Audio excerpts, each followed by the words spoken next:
В Україні новий президент Володимир Зеленський склав присягу на вірність українському народові та офіційно вступив на посаду голови держави. Церемонія інавгурації розпочалася у Верховній Раді о 10-й годині. І о 6-й ранку поліція та Нацгвардія перекрила центр столиці.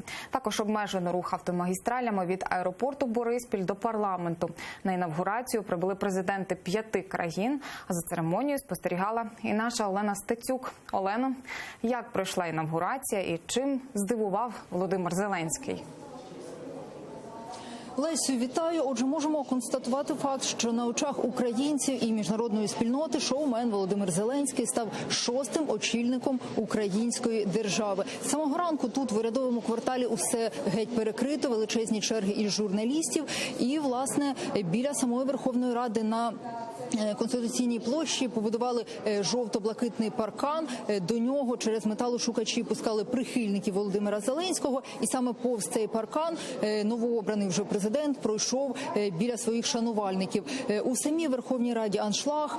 Тут присутня, за даними МЗС, 60 делегацій від різних країн. На найвищому рівні представлені такі країни, як Грузія, Естонія, Литва та Угорщина. Власне, присутні також усі президенти України, звісно, окрім президента-утікача Януковича.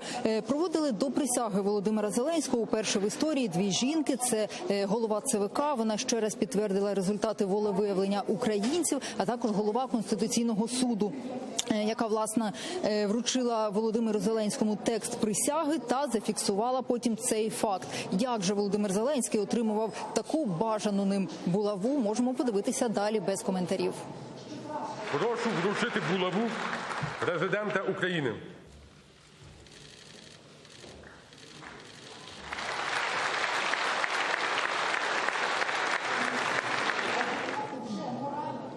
Власне, що ж до заяв Володимира Зеленського, спершу він сказав, що це спільна перемога його та народу, так само, як і спільна відповідальність.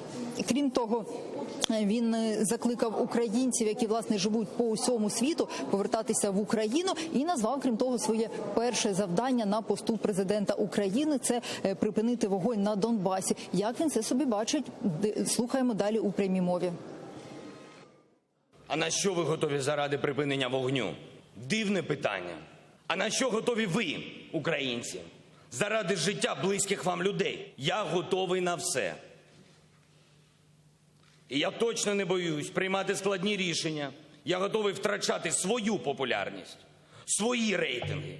І якщо буде треба, я без вагань готовий втратити свою посаду, щоб тільки настав мир. А далі Володимир Зеленський почав періодично переходити на російську мову, за що й отримав зауваження із зали парламенту. Як це було, давайте теж послухаємо.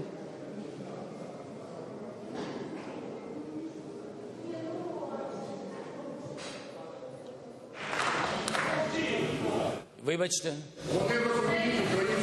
Вони розуміють українську мову. Так. Дуже дякую. Дякую, що ви продовжуєте ділити людей, пан Ляшко.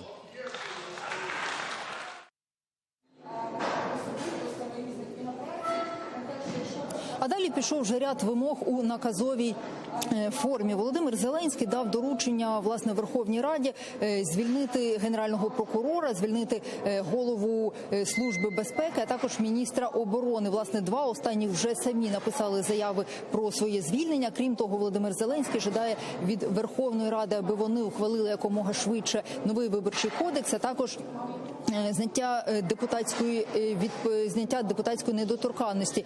Крім того, сказав, що дав певні доручення і уряду, що саме він хоче від міністрів. Слухаємо теж далі в прямій мові.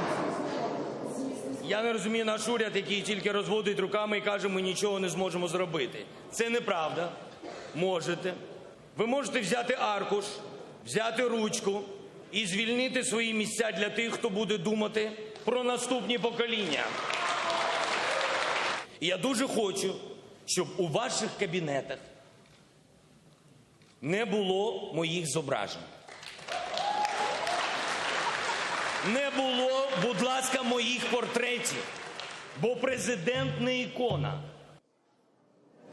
І насамкінець Володимир Зеленський заявив, що він розпускає Верховну Раду. Власне, після цього, вже поспілкувавшись з деякими депутатами, вони заявили про те, що підстав для цього немає, адже буквально нещодавно, 17 травня, після виходу Народного фронту із коаліції, почався, так би мовити, місячний відлік, коли має сформуватися нова коаліція. Отже, прогнози поки що у різних фракцій теж стосовно цього різні. Поки що вся інформація звідси, більше буде вже у наступних випусках. Студія. Дякую, колего. Це була Олена Стецюк з подробицями про те, як пройшла церемонія вступу на посаду президента України.